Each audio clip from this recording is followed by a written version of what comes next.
World History Discussions, Chapter 7 in the Traditions and Encounters World History textbook on the empires of Persia. And when you think of the Persian Empire, you usually think of the first one, the Achaemenid Empire, which was in power from roughly 558 BCE to 330 BCE. And that is the one we're going to talk about the most by far in this chapter. But we're also going to talk about the three that followed: the Greek Seleucid Empire, the Parthian Empire, which was semi-nomadic, and finally the Sasanian Empire. So we're going to cover 1,000 years of Iranian history from the Achaemenids in the 500s BCE to when the Arab Muslims toppled the Sasanians in 651 CE. So get ready.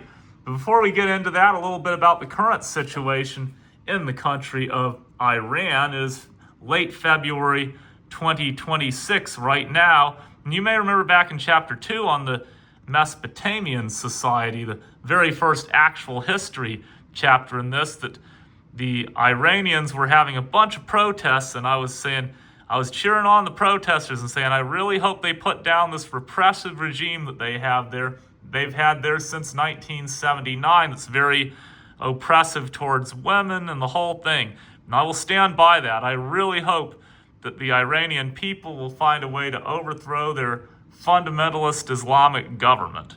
But that being said, I do not want to see the United States get involved in a war. I talked a lot in Chapter 2 when we were looking at recent events like the 2003 Iraq invasion and how the United States, we're going to get into this much, much later in these discussions, like Chapter 37, I believe, or maybe it's 36 on decolonization. I'm going to talk about American imperialism, and man, is America very into being the policeman of the world. And the war in Iran would be devastating. And please, please do not do it. I know we got crazy leadership like Donald Trump, but do not invade Iran. Very bad idea. But aside from the current situation over there, let's talk about ancient Iran, or the Persian Empire. Go back 2,500 years.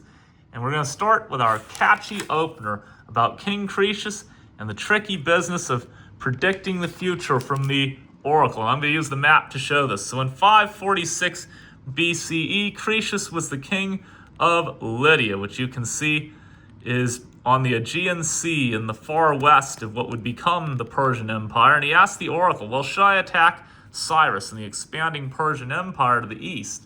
And the oracle said, look, an attack on Cyrus will end a great kingdom.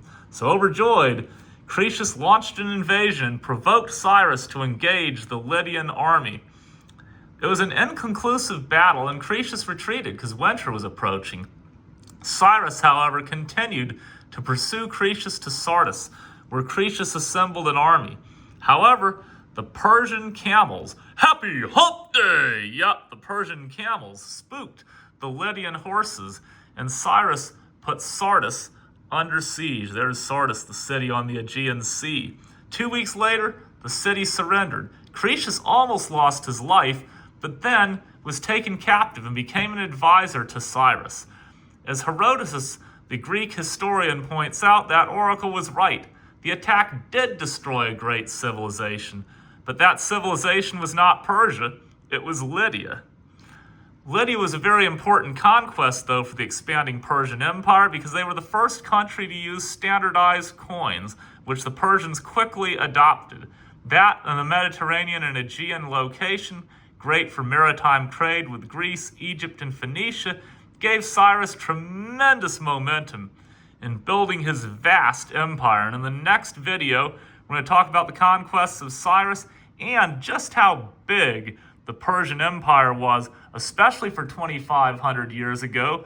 But to this day, it's the highest concentration of the world's people in one empire, and still the 20th largest of any empire the world has ever seen. And I've been telling you, 2/3 the size of the United States, maybe a little bit more than that, pretty close to almost as big as the modern contiguous United States. That's the next video. Woohoo!